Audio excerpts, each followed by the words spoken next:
সারা জীবনের জন্য এরকম একজন ভালো মনের মানুষ চাই। আপু কি নাম? ভালো আছে? জি আলহামদুলিল্লাহ। কি নাম আপনার? রিয়ামণি। রিয়ামণি। জি। আপু আপনার কি বিয়ে হয়েছে? জি। বিয়ে হয়েছিল? হ্যাঁ বিয়ে হয়েছে, বাচ্চা একটা আছে 2 বছরের। আপনি কি বিয়ে বসতে আসছেন? জি বিয়ে বসতে আইছি।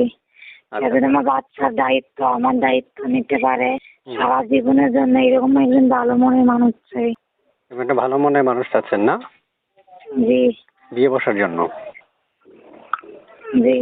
আপু শুনতে চাচ্ছি আপনার দেশের বাড়ি কোথায়? হাতিয়া। হাতিয়াতেই থাকেন? জি।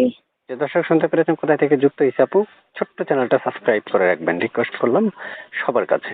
যে আপু শুনতে চাই আপনার মুখে যে আপনার মানে মনের মানুষটা যে চাইতে আসছেন, উনি কি আপনাকে অপেক্ষা করতে বললে করবেন?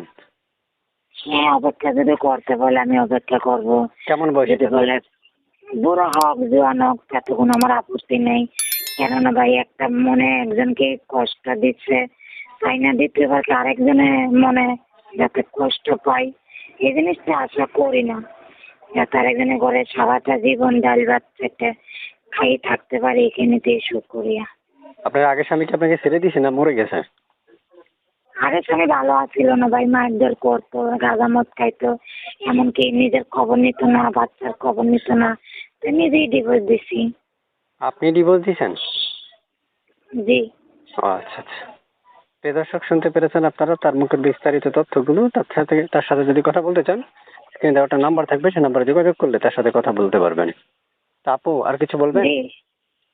আচ্ছা ভাইয়া, ওকে, আসসালামু আলাইকুম। আর কিছু বলার নেই ভাই। আর আপনি কি করেন এখন এটা বলেন? আমি ভাই সেলাই মেশিনে কাজ করতাম, সেলাই মেশিনটা কাজ করতে হয় না, নষ্ট হয়ে যাওয়ানে পরে বাসা বাড়িতে কাজ করে খাই। আচ্ছা আচ্ছা।